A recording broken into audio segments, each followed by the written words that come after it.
श्रीरामचन्द्रं शरणं प्रपद्ये। श्रीरामदूतं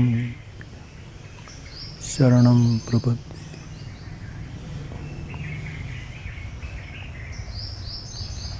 बाप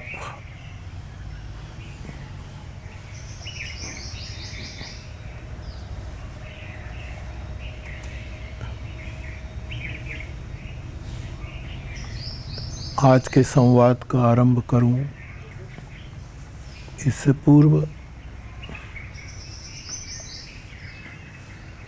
देश दुनिया के सभी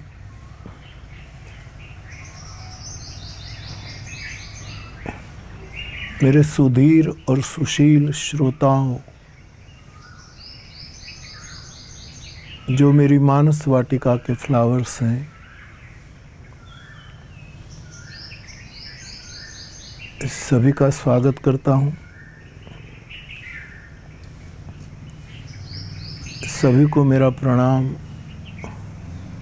जय सिया राम।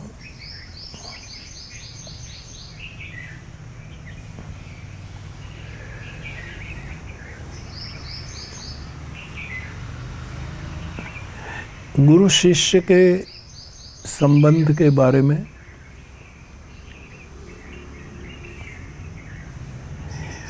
एक दिन गुरु की वृत्ति और गुरु के वर्ग की बातें की।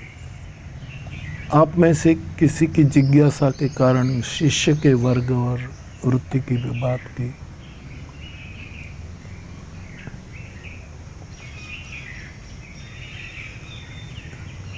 बुद्ध पुरुष और आश्रित के बारे में भी इन दिनों में हम संवाद करते रहे।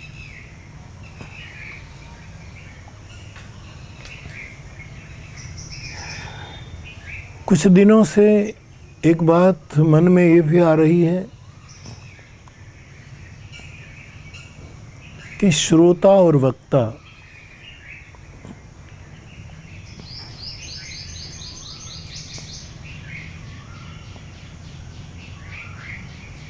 उसकी पहचान के लिए सही श्रोता के लिए, सही वक्ता के लिए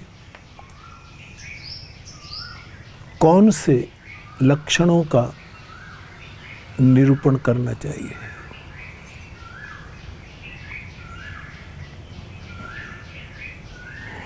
आज मुझे लगा कि मैं कुछ दिनों से चल रही इस प्रक्रिया को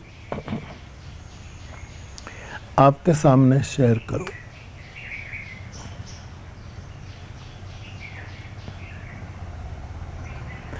मैंने कई बार कहा है कि मैं व्यासपीठ से बोलता हूं, गाता हूं, लेकिन मेरा सालों का जो गुरु कृपा से अनुभव है वो ये है, ये कोई क्या कहूं, केवल शब्द क्रीड़ा मात्र नहीं है साहब। आपको प्रभावित करने के लिए और आपके मुख से वाह वाह निकलवाने के लिए नहीं, लेकिन तुम्हारे मुरारी बापू पर आपका भरोसा है, इसीलिए कहूँगा। हाँ, मैं जीव हूँ, आपकी तरह मैं भी संसार में हूँ।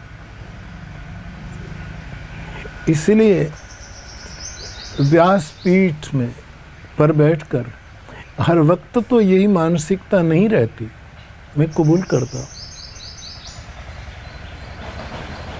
लेकिन जितना अभ्यास बढ़ता गया और ये 60 साल का मेरा अनुभव, उसमें मैंने बहुत ही पाया कि मेरा शरीर व्यासपीठ है, मेरी आंखें आप सबको देख रही है, मेरे हाथ प्रसंग के अनुकूल सहज रूप में जो एक शैली है, तलगाजरड़ी शैली,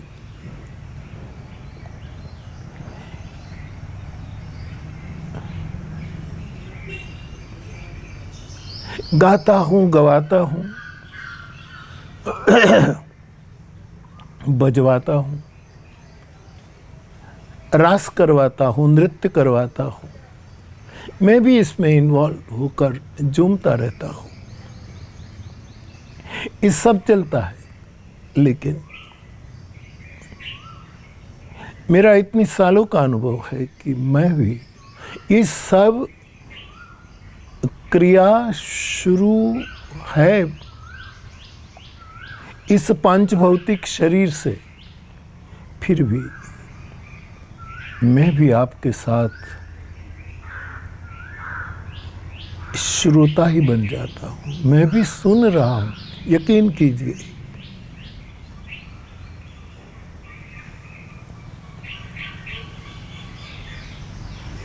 मुझे पक्का अनुभव होने लगता है कि होठ मेरे हिलते हैं, बोल दादाजी के हैं।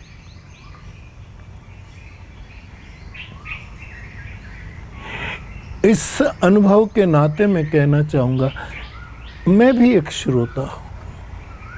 हाँ, स्थूल रूप में आपसे बातें करता हूँ, घंटों तक बोल लेता हूँ, इस न्याय से वक्ता भी हूँ, लेकिन श्रोता भी हूँ। और श्रोता और वक्ता दोनों अनुभूति से सालों से गुजरने के कारण श्रोता और वक्ता के विशिष्ट लक्षणों का निरूपण मेरे मन में चलता रहता है।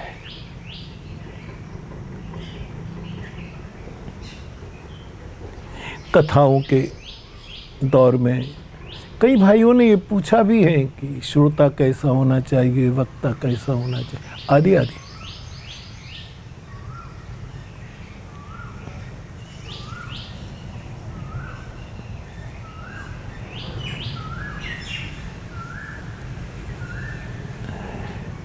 रामचरितमानस में तो कहा है कि श्रोता वक्ता ज्ञान निधि। श्रोता और वक्ता दोनों ज्ञान की निधि है।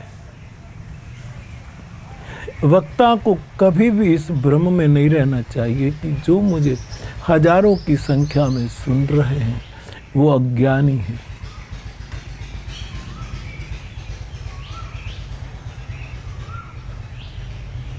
ये भी ज्ञान निधि है, केवल पर्दा हटाने की बात है।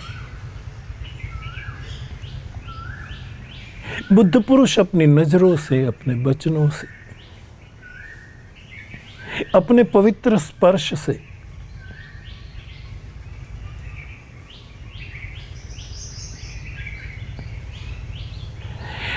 हमारी ज्ञान संपदा किसी कारणवश दब गई है, ढक गई है, इस पर्दे को उठाता है, हटाता है।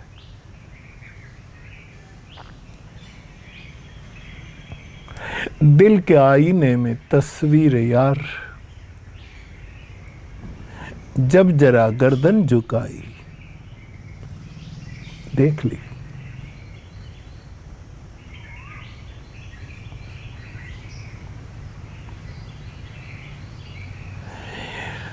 तो गोस्वामी जी कहते हैं श्रोता और वक्ता दोनों ज्ञान निधि है। और भगवान की कथा, भगवान राम, भगवान कृष्ण, भगवान शिव, उसकी कथा अत्यंत गूढ़ है।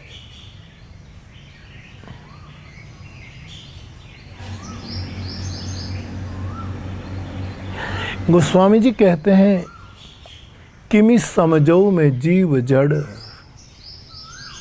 मैं कि जड़ मूढ़ जीव कैसे समझू राम की गूढ़ कथा को। कलिमल ग्रसित विमूढ़,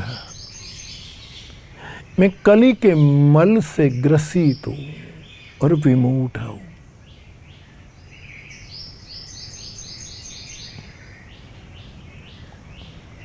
मेरा स्थान न वक्ता में है न श्रोता में है, मैं विमूढ़ हूं, कलिमल ग्रसित हूं, कैसे समझूं।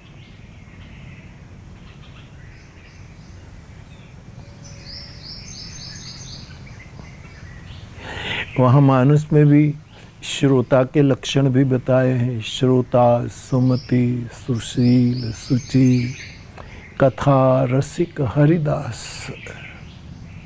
इतने लक्षण वाला जब श्रोता मिल जाए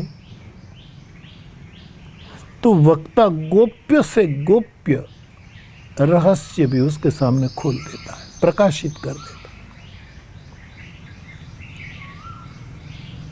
है। सुमति, श्रोता सद्बुद्धि रखने वाला हो,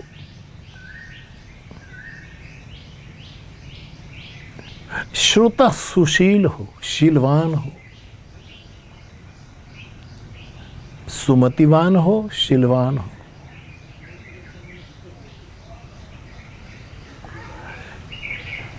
श्रोता, कथा में हम जाते हैं तो नहा धोकर जाते हैं, स्वच्छ कपड़े पहनकर जाते हैं।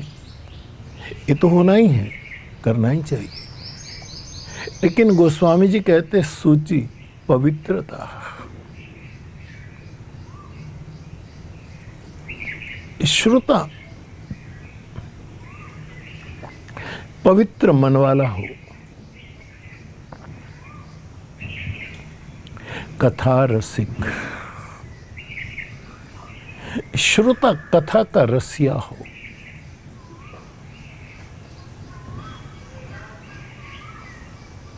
कथा के रस का परम भोक्ता हो, और हरिदास हो, परमात्मा का भक्त हो, परमात्मा का प्रेमी हो, परमात्मा का किंकर हो।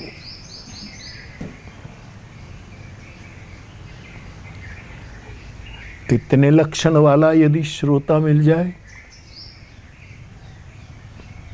तो हे भवानी, शिव कहते हैं साधु जन गुप्त से गुप्त रहस्य खोल देता है, सज्जन कर ही प्रकाश।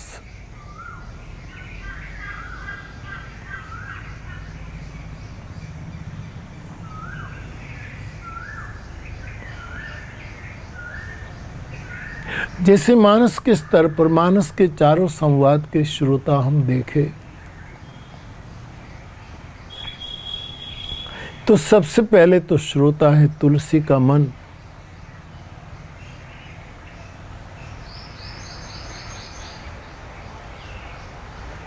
तुलसी के गुरु बार बार कथा सुनाते हैं, तुलसी सुनते हैं, कबूल करते हैं कि मेरे मन में बात नहीं बैठी। जब बैठी तब मैंने फैसला किया, मैं अब इस कथा को भाषाबद्ध करूंगा ताकि मेरे मन को बोध हो। मेरे फ्लावर्स, एक बात और कहूं, मैंने कही होगी, मन के साथ विरोध का संबंध न रखे, बोध का संबंध रखे।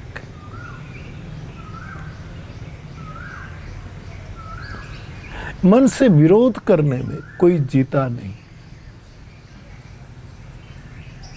हमें जीतना भी नहीं है, लेकिन मन का बोध हो। गोस्वामी जी बड़ी प्यारी बात करते, मेरे मन को बोध हो।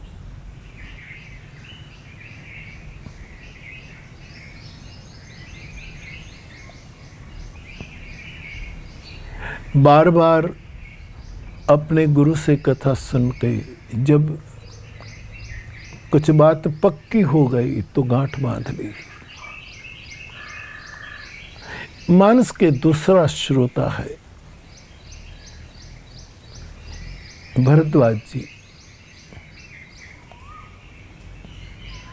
जो संगमी श्रोता है।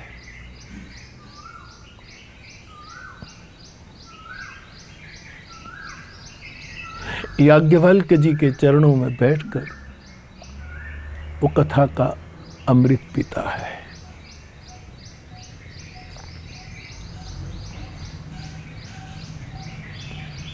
तीसरे श्रोता है पराम्बा भगवती पार्वती, जो कैलाश की चोटी पर वेद विदित वटवृक्ष की छांव में भगवान विश्वनाथ महादेव के मुख से कथा सुनते हैं।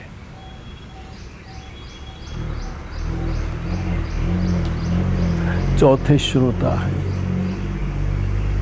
खगपति गरुड़, जो परम बुद्ध पुरुष बाबा कागभुसुंडी से कथा सुनते।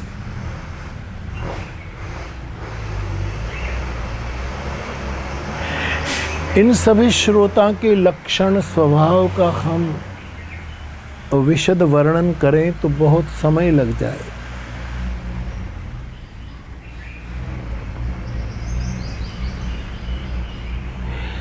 मैंने इस बारे में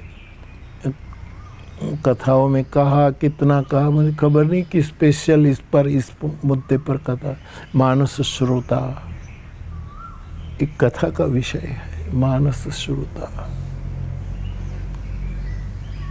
एक कथा का ये भी विषय है। मानस वक्ता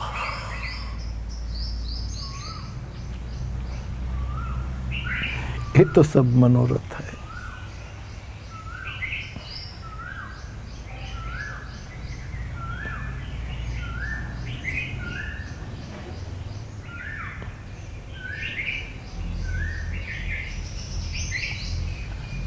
विशाल पंडाल में मेरे हजारों श्रोता बैठे हो,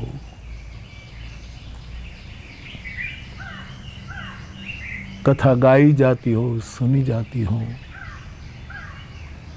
ये अवसर परमात्मा हमें जल्दी प्रदान करे। फिर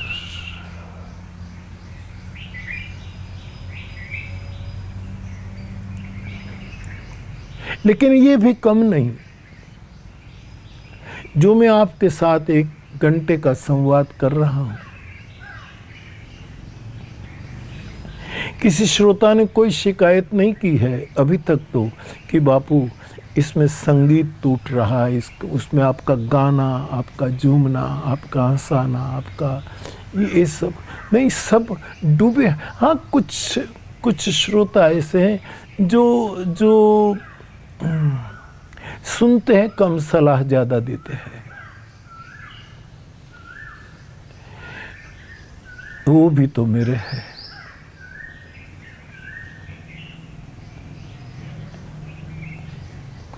बाकी मुझे तो मेरा अनुभव है इतने दिनों का कि 1 घंटे में मैं भी भर जाता हूँ, शायद आप भी भर जाते हैं।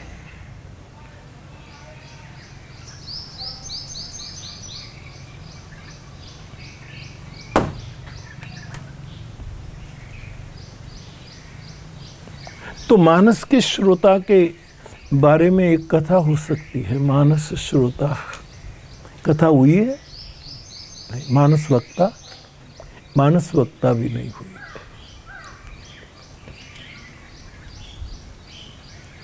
मनोरथ तो मैं आप जानते करता ही रहता हूं, कब हो क्या हो।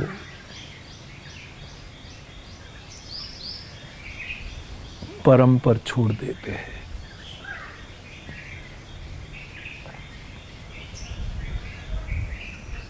तो ये है मानस।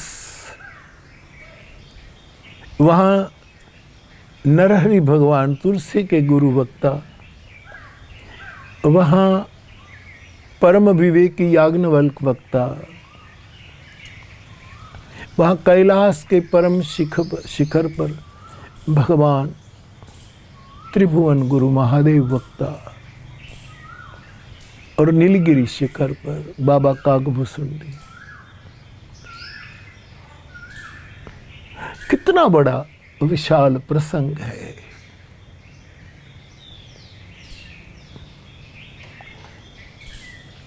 आप अपने ढंग से मानस का पारायण करते, अध्ययन करते, अपने ढंग से भी सोचिएगा कि भवानी में श्रोता के कौन कौन प्रधान लक्षण हैं, गरुड़ में क्या है,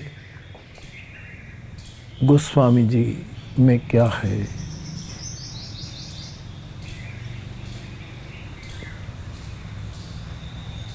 भरद्वाज में क्या है।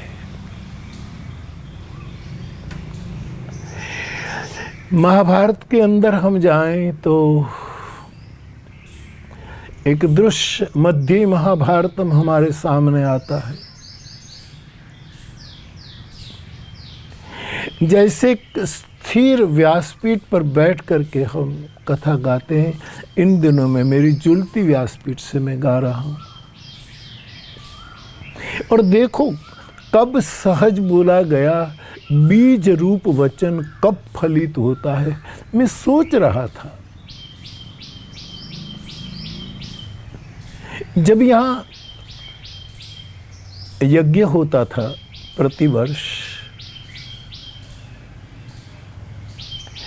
मैं न भूलता हूँ तो हमारे मुंबई वाले मनोरथी भगवत और संत परायण परिवार, दूत जी का परिवार और बहन जी, आपने एक बार यहाँ यज्ञ करवाया और तब मेरा झूला कभी इधर उधर कहीं में बैठता था और आप इर्द गिर्द में बैठते थे। तब मैंने उस समय कभी बीज रूप में बोल गया था कि मैं झूलते झूलते बोल रहा हूँ, ये मेरी झूलती व्यासपीठ से मैं आपसे बातें कर रहा हूँ। सालों के बाद इस सहज बोला गया वचन इन दिनों में चरितार्थ हो रहा है।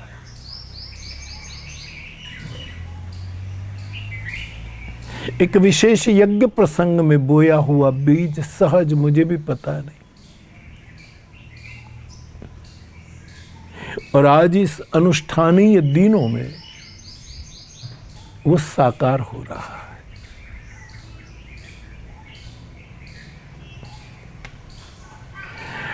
तो मध्य महाभारतम, महाभारत के अंतर्गत वहां भगवान कृष्ण रथ की व्यासपीठ पर बैठे हैं और श्रोता ऊपर बैठा है रथी बनकर, ये सारथी बनकर। मुझे बहुत अच्छा लगा। वक्ता सारथी ही होना चाहिए, रथी नहीं। रथी तो श्रोता है।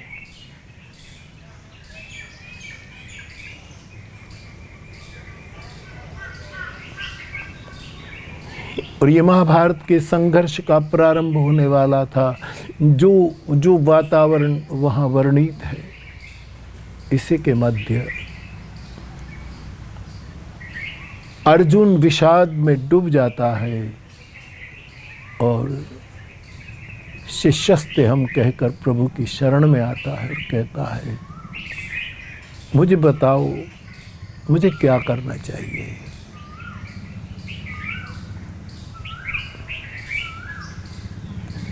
और फिर हम जानते हैं श्रीमद् भगवद गीता का प्राकट्य हुआ। एक कृष्ण की नाभि वाणी थी,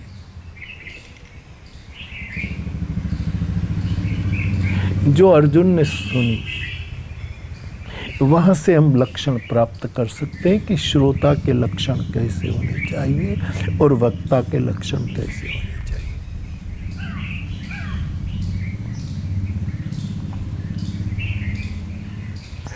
श्रीमद् भागवत जी में माँ देवहूति कपिल भगवान के सन्निकट बैठ जाती है। माँ है, बेटा बुद्ध पुरुष है, और कपिल भगवान के मुख से कपिल गीता का श्रवण करती है।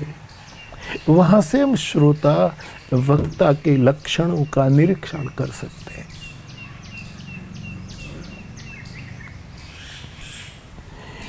श्रीमद् भागवत जी में भी कितने संवाद, प्रधानतः शुक और परीक्षित।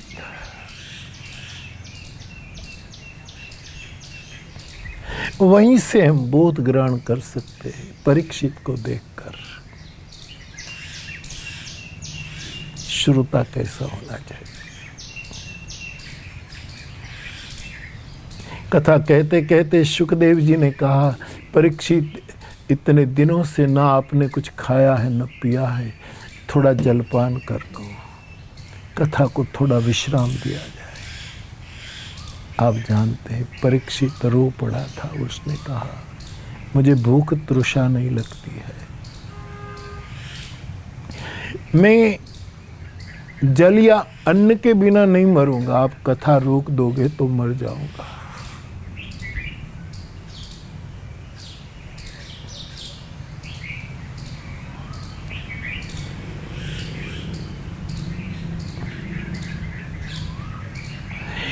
तक्षक मुझे डसेगा, इससे तो मेरा शरीर जाएगा, मैं तो अमर रहूंगा, लेकिन आप तुरंत कथा बंद कर देंगे तो खबर नहीं मेरा क्या होगा। आप बोलते रहे, बोलते रहे, बोलते रहे।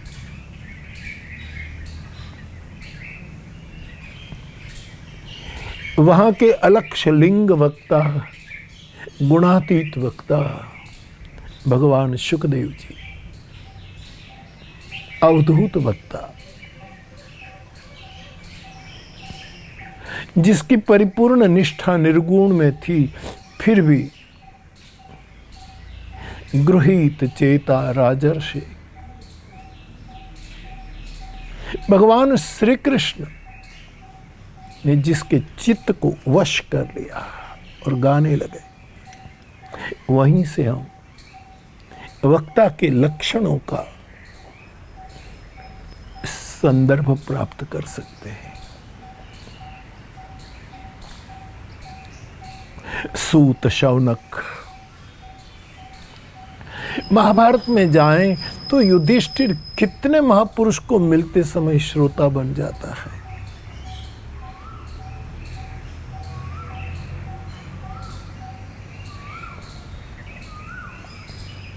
यद्यपि विदुर के पास तो धृतराष्ट्र भी श्रोता बनता है, लेकिन कभी धृतराष्ट्र ने सुनते समय हा तो की, लेकिन करने की बात आती है तब मुकर जाता था। एक बार का संवाद मेरी स्मृति में अभी आ रहा है कि विदुर को पूछा गया कि स्वर्ग को पाने के लिए क्या करना चाहिए और कौन स्वर्ग को पा सकता है। मेरे फ्लावर्स सुनिएगा बेटे, बच्चों, मेरे बाप, अद्भुत बातें कही है। स्वर्ग किसको प्राप्त होता है, कैसे प्राप्त होता है, कब प्राप्त होता है, बहुत विशालता से समझाएगा विदुर नीति।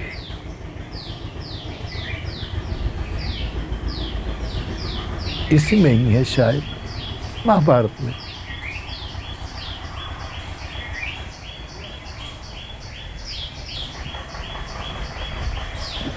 कब मिले, कैसे मिले, ये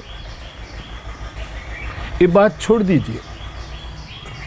महात्मा विदुर कहते हैं स्वर्ग दो व्यक्ति को प्राप्त होता है, और प्राप्त होता है ऐसा नहीं, वो स्वर्ग का मालिक बन जाता है। स्थूल रूप में नहीं, स्थूल रूप में तो इतने यज्ञ करने वाला आदमी सुरपति के आसन पर बैठ सकता है,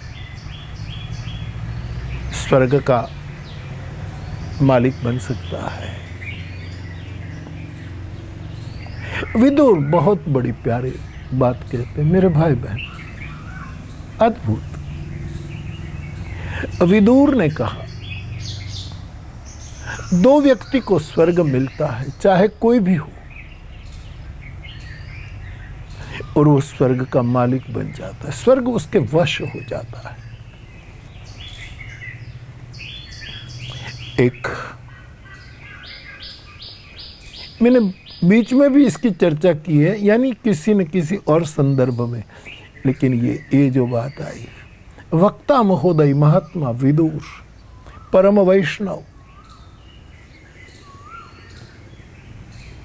हालो ने विदुर घिर जाई, उद्धव जी हालो ने विदुर घिर जाई। बंटीनो रोटलो तांदड़ यानी बाजी, रुचि रुचि भोग लगाए, उद्धव जी हालो ने विदुर घिर जाई। चाचा विदुर कहकर योगेश्वर कृष्ण जिसको पुकारते थे, जब कृष्ण के मुख से चाचा शब्द निकलता था विदुर जार जार रो पड़ता था। विदुरानी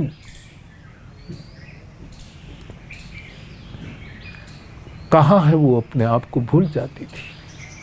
परम वैष्णव चाचा विदुर, महात्मा विदुर, ज्ञानी विरुद्ध विदुर, भक्त विदुर।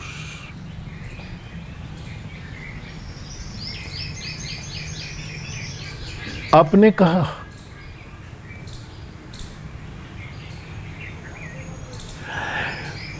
जिसमें परिपूर्ण सामर्थ्य हो फिर भी सामने वाले व्यक्ति को जो क्षमा कर दे वो स्वर्ग का मालिक बन सकता है। यज्ञ करके स्वर्ग को प्राप्त करने वाला पुण्य क्षीण होते ही मर्त्य लोक में भेज दिए जाते हैं, लेकिन सामर्थ्य के बाद भी क्षमा करे वो स्वर्ग का अधिकारी है, स्वर्ग का मालिक बन सकता है। मैं और आप सीखे बाप, आप मेरी कलियां, मैं आपके मालिक, हम मिलकर सोचे। परमात्मा सामर्थ्य दे, सबको दे, चाहेंगे, लेकिन साथ साथ क्षमा भी दे।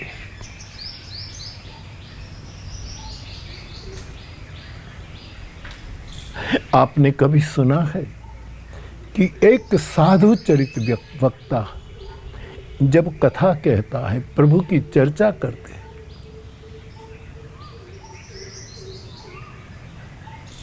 तो कितना दान करता है? मेरे अनुभव में मैं आपको कहूं, क्योंकि मैं भी श्रोता, मेरे दादा मुझे जब सुनाते थे तब इतने दान की वर्षा होती थी। ठीक कहा गोपी जनों ने, भूरिदा जनाहा।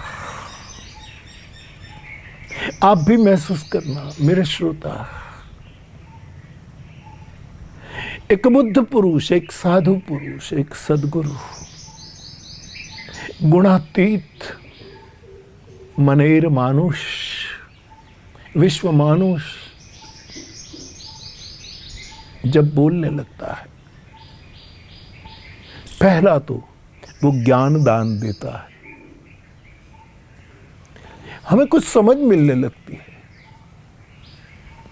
दूसरा वो विद्या दान देता है, संगीत विद्या है, कला है, सुन सुनकर हम थोड़ा सीख लेते। विद्या दान करता है वक्ता, ज्ञान दान करता है, विद्या दान करता है, वक्ता वरदान देता है, वरदान देता है।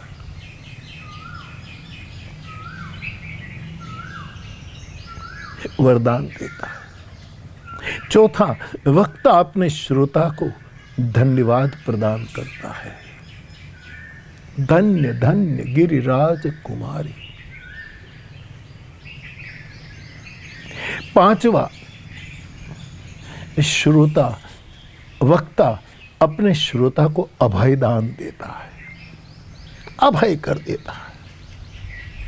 माया की कितनी विषम परिस्थिति में जकड़े हुए हम किसी बुद्ध पुरुष के वचन सुनते हैं तो कितने हिम्मतवान होकर निकलते हैं। अभय दान वक्ता कर देता है।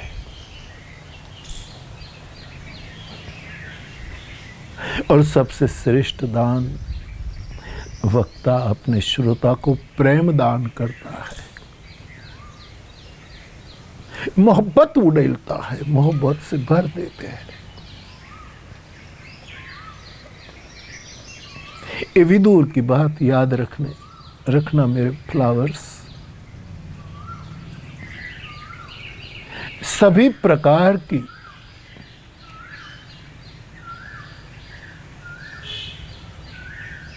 शक्ति होते हुए भी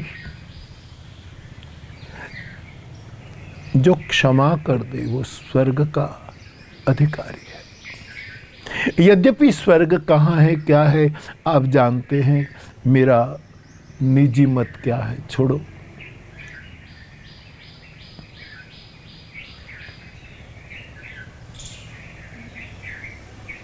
और दूसरा याद रखो, चाचा विदुर, महात्मा विदुर कहते हैं कि जिसके पास कुछ नहीं है, औकात नहीं है, फिर भी दान करता है, वो स्वर्ग का मालिक है। जिसके पास है वो देना ही चाहिए, लेकिन इतना महिमावंत नहीं। टुकड़े से टुकड़ा करके खाना, कुछ नहीं फिर भी देता है। ये सोच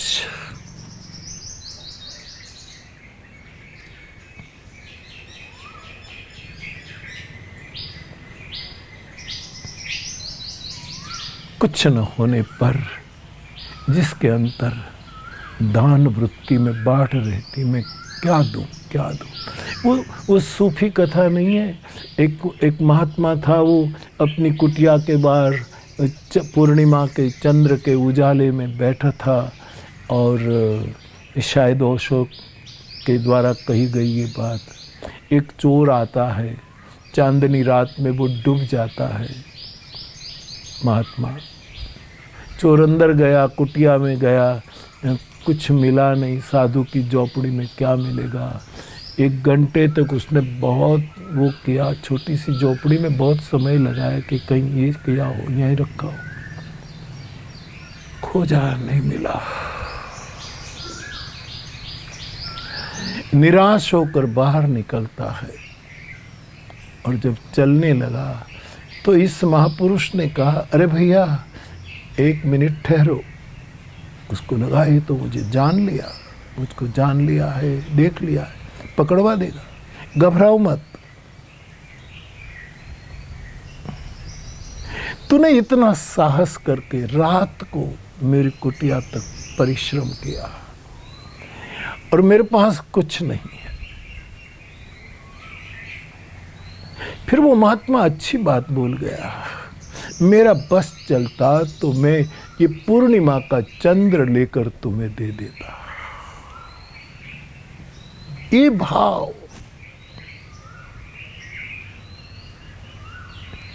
आदमी को स्वर्ग का मालिक बनाता है।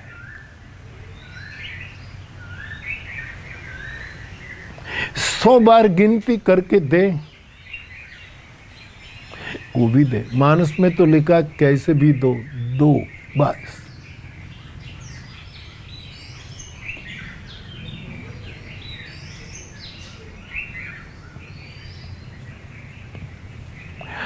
मैं तो हर एक समय कहता हूं कि मौके पर आदमी छलांग लगा दे कि मुझे और मुझे बहुत, मैं बार बार इन दिनों में आपको स्मरण में ला रहा हूं, मेरे फ्लावर्सों ने बहुत किया। खुश रहो बाप, खुश रहो।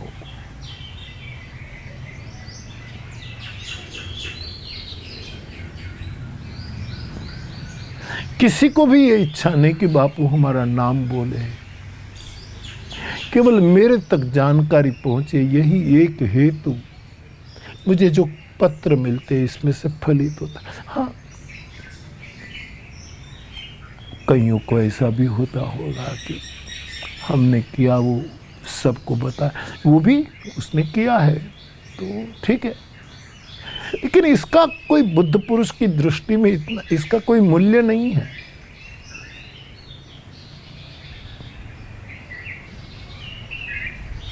मैं त्रापचकर दादा की बातें नहीं गाता रहता।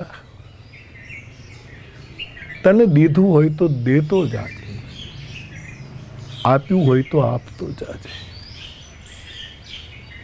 સુકાણા હાડ પાડોશીના બાળને મોઢે કાંઈક મુઠ્ઠી ચણ નાખતો જાજે. दो.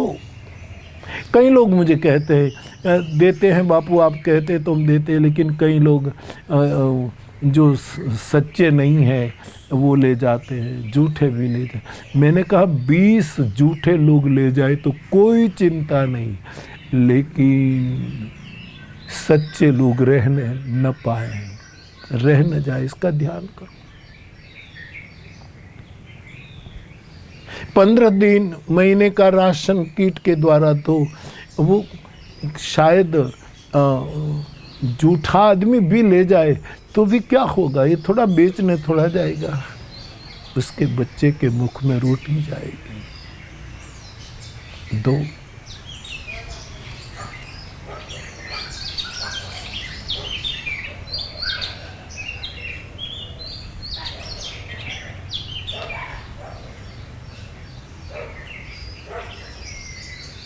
तो जिसके पास कुछ नहीं फिर भी वो देता है, वो स्वर्ग का अधिकारी.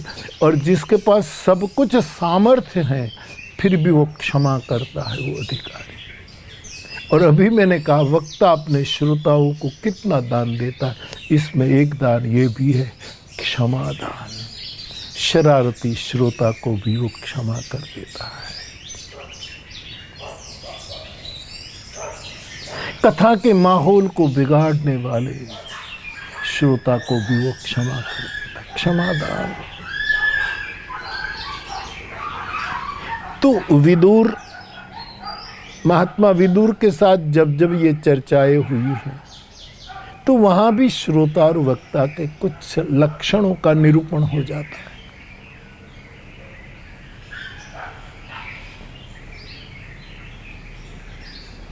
उपनिषदों की प्रश्नोत्तरी में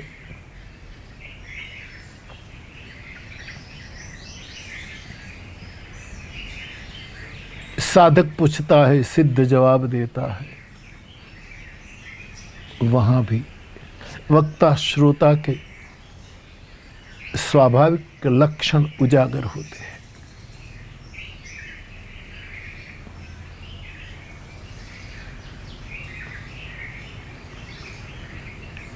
तो मेरे मन में ये प्रक्रिया चल रही थी और फिर मेरे सामने तो यही मेरे त्रिभुवन गुरु का विश्वविद्यालय तलगाजड़ा के मिट्टी के घर का एक छोटा सा कोना,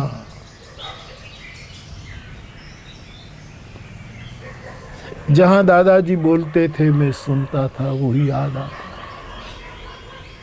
मेरे में कितने श्रोता के लक्षण वो तो मुझे पता नहीं, लेकिन दादा में कि मैं जितने जितने वक्ताओं का जिक्र करूं, ये अब मेरे ही दादाजी नहीं रहे, आप सबके हो गए. मैं जानता आप मुझसे भी अधिक पूज्य और प्रिय भाव दादा के चरणों में रखना, क्योंकि वे थे ऐसे, थे. मैंने ऐसे ही नहीं बोल दिया, वो भगवत प्राप्त व्यक्ति रहे.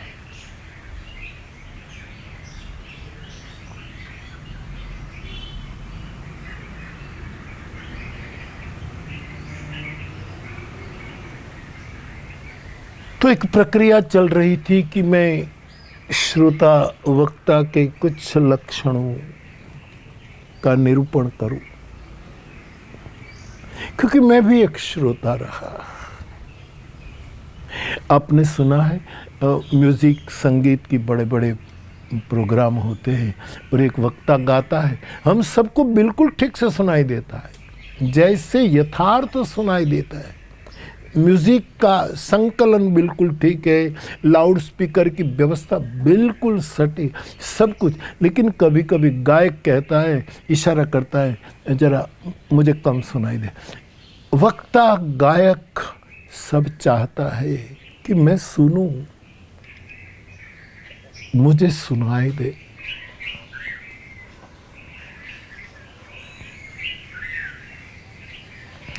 तो मैंने जो सुना है वो मानसिकता आज भी सहज स्वभाव बनकर मेरे में है। इसलिए मैंने कहा कि मेरे 60 साल के वक्तव्य का हिसाब यदि दूं तो मैं कह सकता हूं मैं बोला हूं कम, मैंने सुना है बहुत।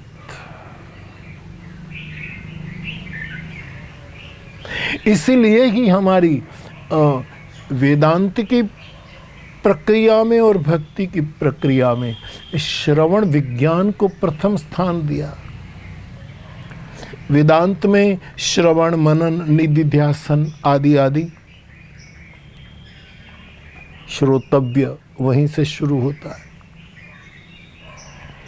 और भक्ति मार्ग में भी जिनके श्रवण समुद्र समाना वहीं से शुरू होता है। श्रवणम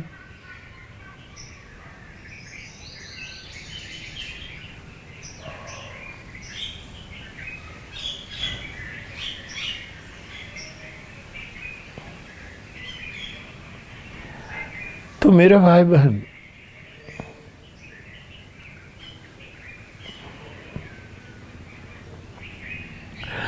उपनिषदों में भी कितने श्रोता वक्ता के लक्षण बताए हैं।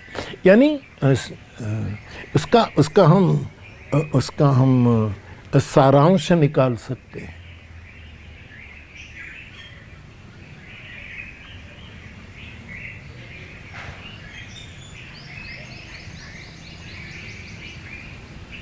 कठोपनिषद में जब नचिकेता यमाचार्य के द्वार पर जाता है, तब यमराज और नचिकेता के बीच में जो बातचीत हुई है, श्रोता और वक्ता का जो संवाद हुआ है, तो वहां भी श्रोता वक्ता के बहुत अद्भुत लक्षणों का निरूपण होता है। मैंने कभी सुना भी है, कहीं पढ़ा भी है, लेकिन मेरी स्मृति के बल पर मैंने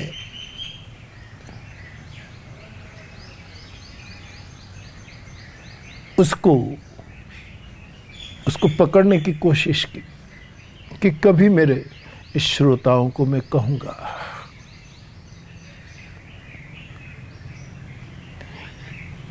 ये प्रक्रिया चल रही है, इसलिए बहुत समय पहले जो इस सोच में पक्का नहीं कह सकता कि मैंने कहाँ सुना। हाँ, कोने में देखा जरूर दादाजी से। सुना क्या, देखा, अनुभव किया, पढ़ा भी है। इस स्मृति के आधार पर मैं आपसे, मेरे फ्लावर्स, मैं आपसे श्रोता और वक्ता के कुछ लक्षणों की बातें कहूं।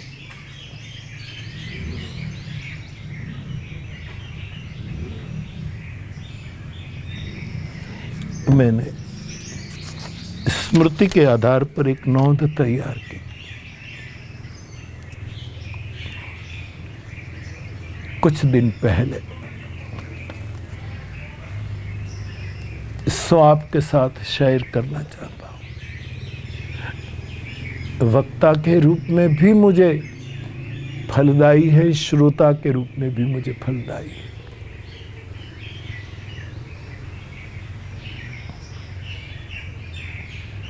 कठोपनिषद का ही संवाद क्यों न उठाया जाए।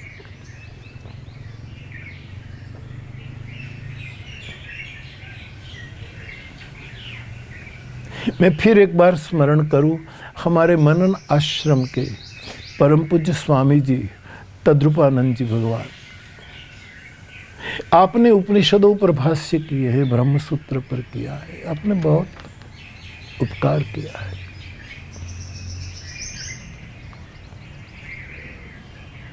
आपके कभी कोई ग्रंथों का अवलोकन हुआ तब इससे भी कुछ जो मेरी स्मृति में जब अब आया, संतों से, विद्वानों से, महापुरुषों से और मूल में मेरे गुरु से।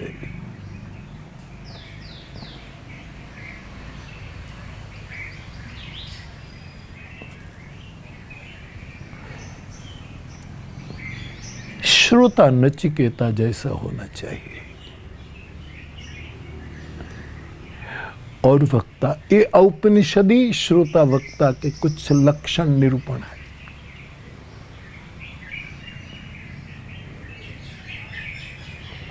नचिकेता की कहानी तो आप जानते हैं। उसका बाप एक बहुत बड़ा यज्ञ करता था। यज्ञ के समापन में ब्राह्मणों को गायों का दान करता था, लेकिन ऐसी गायों का वो दान कर रहा था जो अब कभी दूध देने वाली नहीं है। कोई काम की नहीं तो दान दे दो। एक बालक नचिकेता ने विरोध किया कि ये कोई दान है। बाप के अहंकार को चोट लगी और कहा, नादान बालक, तू मुझे सलाह दे रहा है, मैं तुझे यमराज के द्वार पर भेज देता हूं। बड़ी प्यारी कथा है। नचिकेता नामक बालक बाप के इस श्राप के कारण जो कहो यमराज के द्वार पर पहुंचता है, और जब वो यमराज के द्वार पर जाता है तभी यमराज वहां मौजूद नहीं है। ओशो का एक वक्तव्य याद आता है। वो कहते हैं, हम मृत्यु के मुख में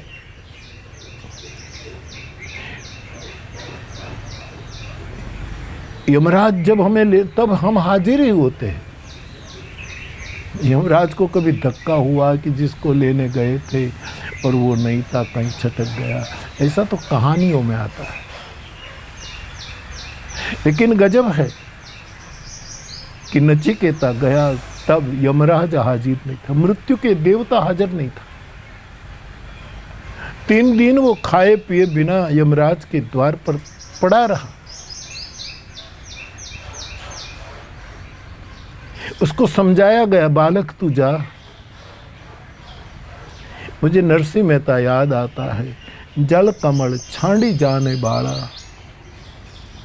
स्वामी अमारो जाग से तने मार से, मने बाढ़ हत्या लाग से।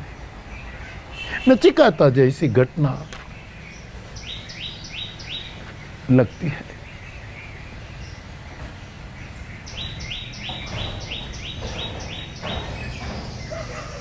नचिकेता गया, श्रोता को जाना पड़ता है। समित पाणी श्रोत्रिय ब्रह्मनिष्ठ। हमें किसी बुद्ध पुरुष के पास श्रवण करने के लिए जाना पड़ता है, और ऐसे बुद्ध पुरुष के पास जाना जो केवल हाइट की दृष्टि से नहीं, लेकिन जिसकी अवस्था बहुत ऊंची हो, वहां जाना चाहिए। नचिकेता यमराज के द्वार पर पहुंचता है और यमराज हाजिर नहीं है।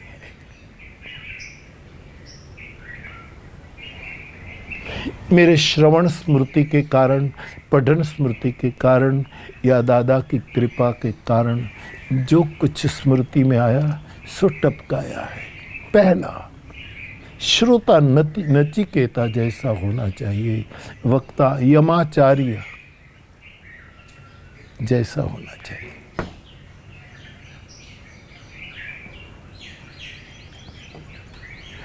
श्रोता पितृभक्त होना चाहिए, मातृभक्त होना चाहिए और श्रद्धावान होना चाहिए। ये बालक पितृभक्त था। पिता ने आक्रोश में उसको कह दिया, मैं तुझे मृत्यु के पास भेजता हूं। मानो पिता की आज्ञा है।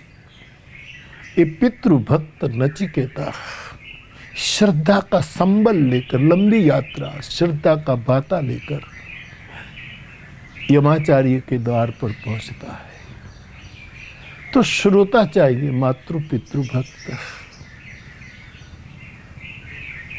अब माता पिता को दुभाकर कथा में मत आओ।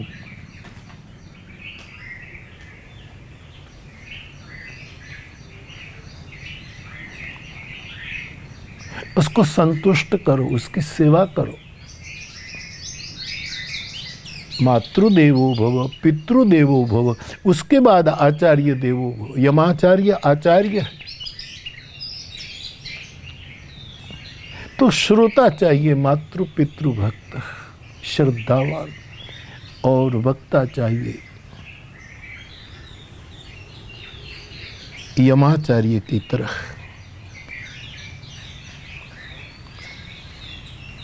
विनम्र और विद्वान। विद्वान भी हो और विनम्र भी हो, मुश्किल है। कई लोग विद्वान होते हैं, विनम्र नहीं होते।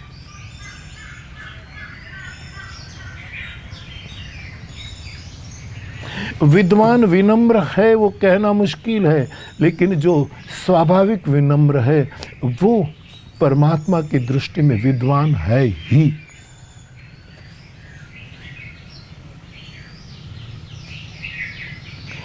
तीसरा लक्षण,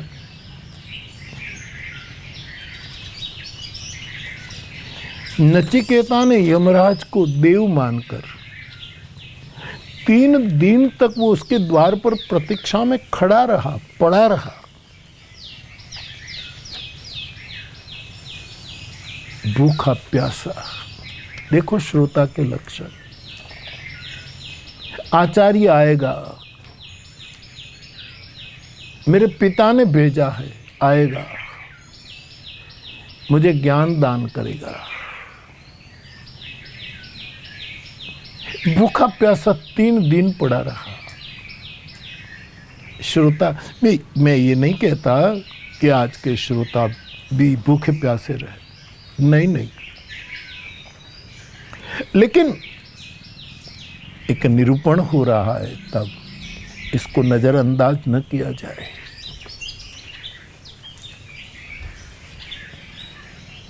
भूखा मानी एक बुभुक्षा और प्यासा मानी पिपासा।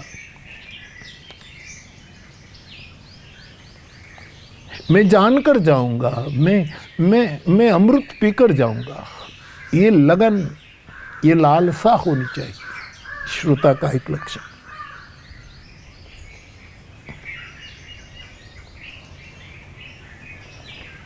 और वक्ता, एक छोटा सा बालक 3 दिन से द्वार पर पड़ा है, और 3 दिन के बाद जब यमाचार्य आता है तो इस बालक का सम्मान करता है, स्वागत करता है। मुझे माफ कर देना, मैं देर से आया, तो भूखा प्यासा पड़ा। एक अधिकारी श्रोता मिलता है तो वक्ता कहता है, मैंने विलंब कर दिया, मुझे जल्दी तेरी भूख और प्यास मिटानी चाहिए थी। ये वक्ता का लक्षण होना चाहिए। मैं तो आपकी तरह श्रोता हूँ, लेकिन जीव बुद्धि से कभी कभी वक्ता भाव में आ जाता हूँ। तो मैंने तो 2 टूक आपको कहा कि कभी रात को गुरु कृपा से मेरे अंतःकरण में कोई प्रक्रिया चलती है, तो मुझे जल्दी होता है कि सुबह जल्दी 9:30 बंद हो जाए, मैं व्यासपीठ पर बैठ जाऊं। रात में चली प्रक्रिया मेरे श्रोताओं को जल्दी बांट दूं, दे दूं। ये मैंने बहुत बार कहा है।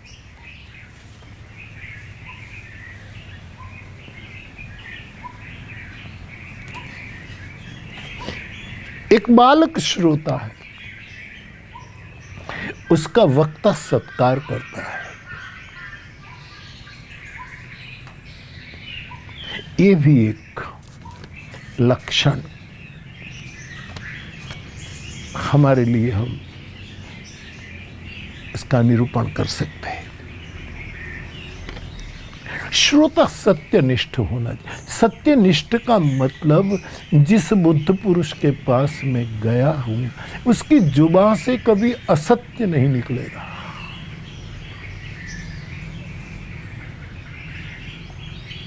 सत वचन।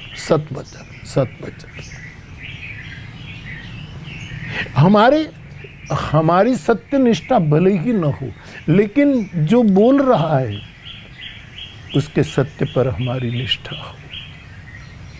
इस श्रोता का एक लक्षण।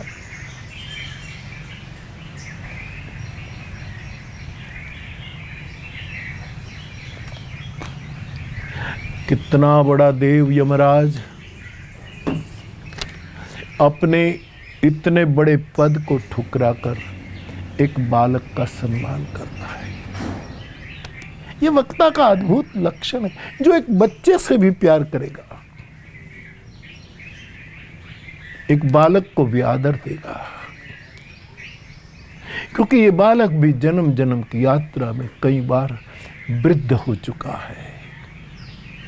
उसके जीवन में कितनी बुढ़ापे के अनुभवों का संग्रह है।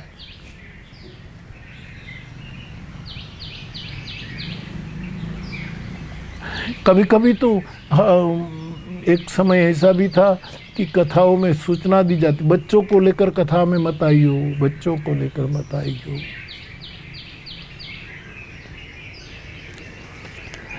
ठीक है, कथा की धारा न टूटे, लेकिन बच्चों का यमाचार्य एक छोटे से बालक का सत्कार करना, ये लक्षण है।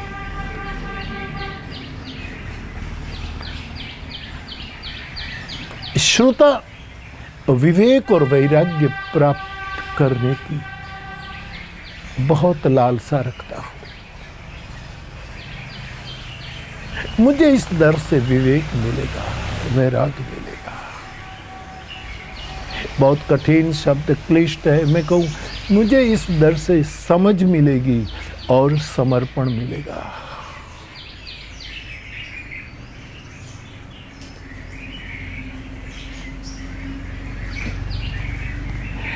और वक्ता, जो अभी मैंने बीच में भी स्मरण आया तो बोल दिया, इतने प्रकार का दान करता है। अभय दान, ज्ञान दान, विद्या दान, क्षमा दान, पूरिदा जना।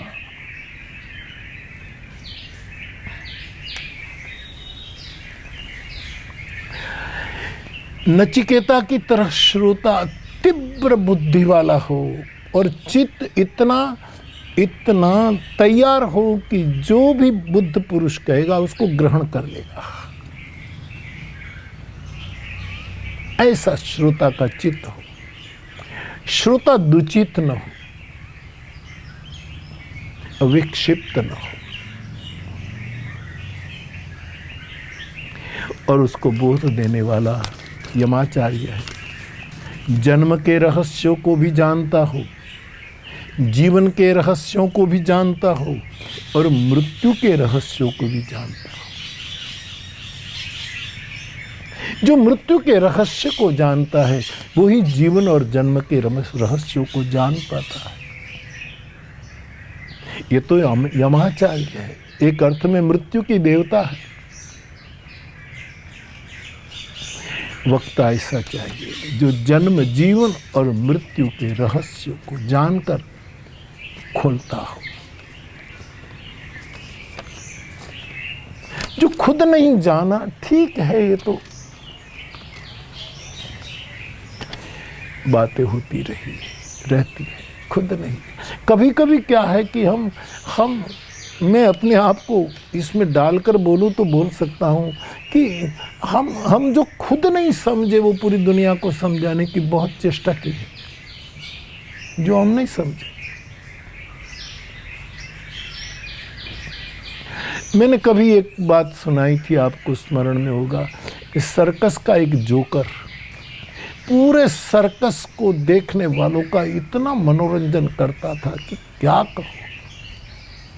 दर्शक लोग वाह वाह पुकारते, क्या ये जोकर जो था।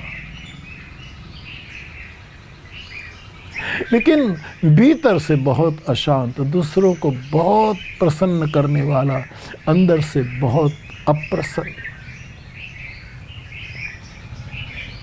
मुझे मुरादाबादी साहब का ये शेर याद आता है, जो बांटता फिरता है जामाने को उजाले, उस शख्स के दामन में अंधेरा भी बहुत है।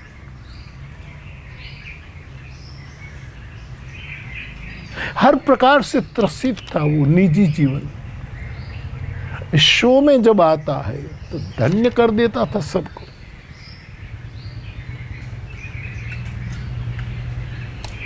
एक दिन वो एक बुक स्टॉल पर जाता है और कहता है कि मन को शांत और प्रसन्न करने की कोई किताब हो तो मुझे दीजिए।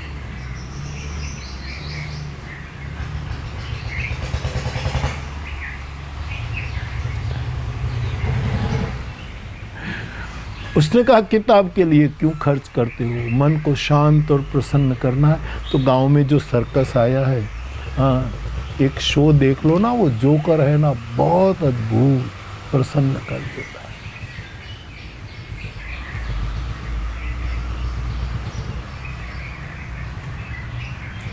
कहा ये किताब तो बताओ। जब किताब बताई तो वो जोकर कहता ये तो मेरी लिखी हुई ही किताब है। दूसरों को शांति के पाठ पढ़ाने की किताबें हम लिख सकते हैं, लेकिन स्वयं को शांत नहीं कर पाते। जन्म मृत्यु और जीवन का जो रहस्य जानता है वो वक्ता। संक्षेप कर दूं, बहुत बड़ा महत्व का श्रोता का लक्ष्य। आपने नचिकेता की बात सुनी है।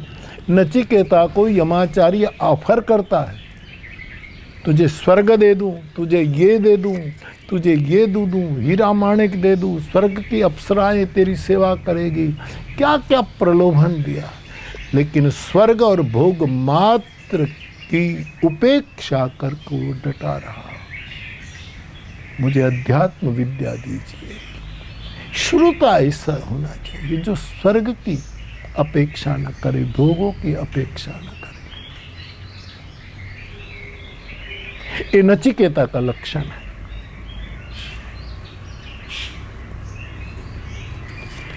और वक्ता, जैसे मैं पहले बोल गया, श्रोत्रिय और ब्रह्मनिष्ठ होना चाहिए।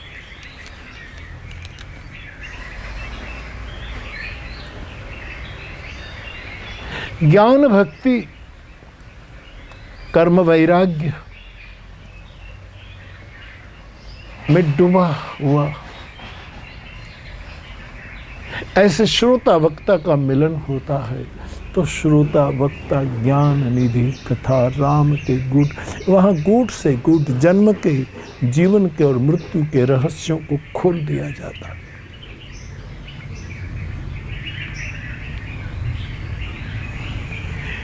कुछ दिनों से अचानक चली इस प्रक्रिया को मैंने गुरु कृपा से, जो ग्रंथों से, गुणी जनों से, महापुरुषों से सुना पढ़ा, कुछ मूल में गुरु कृपा से मैंने आपके सामने पेश किया।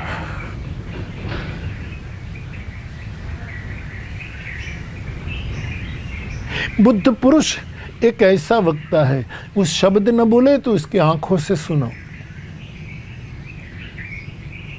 उसके मौन से सुनो, उसके शांत प्रशांत अवस्था से सुनो। हम और आप सुने, उसकी हर चेष्टा कुछ न कुछ वक्तव्य दे रही। बुद्ध का एक हाथ उठता था तो एक प्रवचन था। बुद्ध एक हाथ में फूल लेकर किसी को हस्तांतरित करते थे तो एक प्रवचन था। बुद्ध की आंखों से बिना बोले कभी करुणा के दो अश्रु टपक पड़ते थे। वो मानो किसी गहन शास्त्रों के दो अध्याय थे।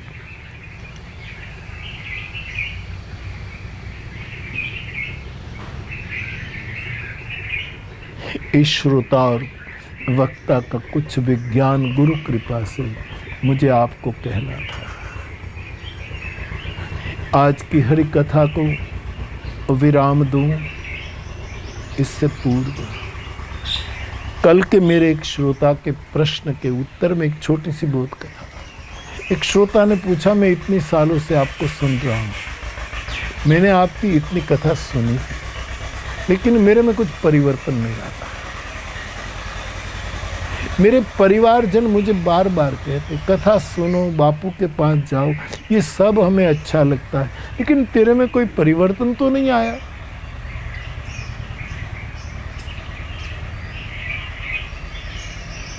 और सुने जा रहे हो। बहुत अच्छा सवाल बापू, बात भी तो अच्छी है, परिवारजन ठीक कहते। अब कथा छोड़ भी नहीं पाता और कथा में रहते हुए कुछ पाया भी नहीं, क्या करूं? आप कहे तो छोड़ भी दो, आप जो कहे। बेटे कथा कभी मत छोड़ना, सुनते रहो, परिवर्तन हो न हो चिंता न करो। हाँ, जरूर आत्मनिरीक्षण करो कि अभी मेरे में परिवर्तन नहीं। मेरे परिवार के सदस्य कह रहे हैं, इस सत्य को स्वीकारो, जिद न करो, बुरा मत लगाओ।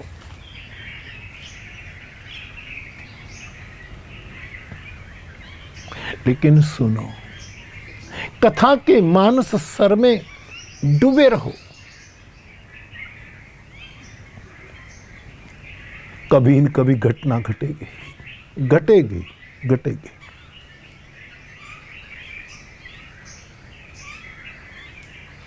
ऐसे एक बात को समझाने के लिए मैं न भूलता हूं तो ठाकुर रामकृष्ण परमहंस, परम बुद्ध पुरुष ठाकुर के पास एक साधक गया। मैं पक्का नहीं हूं किसकी है, लेकिन सभी सयाने एक मत। गया कि मैं इतना सत्संग करता हूं, इतना डूबा रहता हूं, परिवर्तन कुछ नहीं आता, ठाकुर मुझे बताओ क्या किया जाए।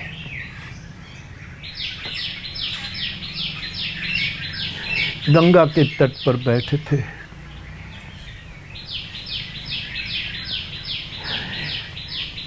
बुद्ध पुरुष ने एक सूखी हुई लाठी ली और कहा कि इसको पानी में डाल। एक जलाशय हो जहाँ पानी ठहरा हुआ हो वहाँ डाली। पूछा क्या हो रहा?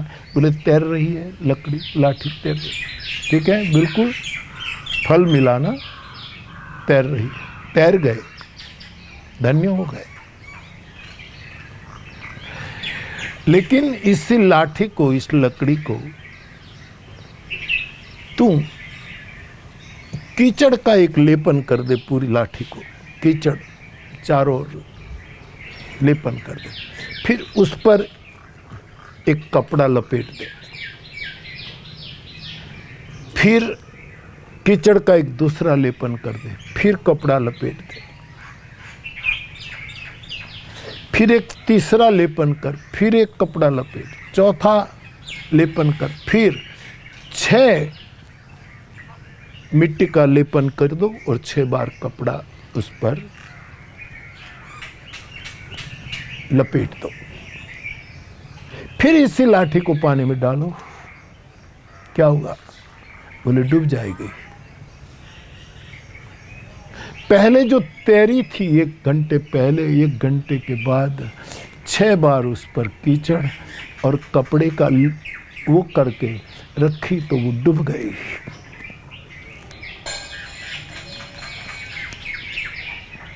अब डूबी रह रही है, कैसे तैरेगी? क्या इस लाठी को निराश होना है? पानी के दरे में, पानी के सरोवर में यदि वो लाठी डूबी रहेगी तो दिन दिन वो कीचड़ पिघल जाएगा, कपड़ा सड़ जाएगा और एक के बाद एक पड़ जो है, ये परत है, वो निकलती जाएगी और 6 परत निकल जाएगी, लाठी अपने आप तैरने लगेगी। साधक, हमारे जीवन में, हमारे मन पर भी काम, क्रोध, मद, मोह, लोभ, मत्सर आदि खबर नहीं कितने कितने मैल लगे हैं।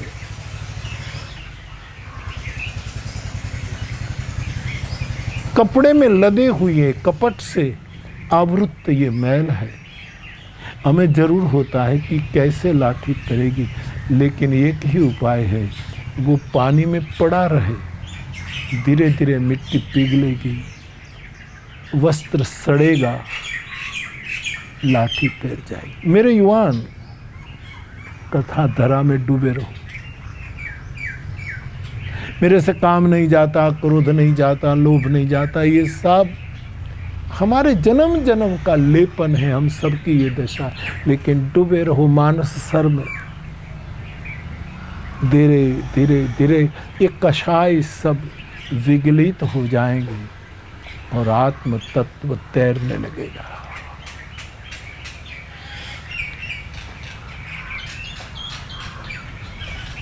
नहीं किए मन मीन, मछली की तरह जल में रहो, तैर जाओगे।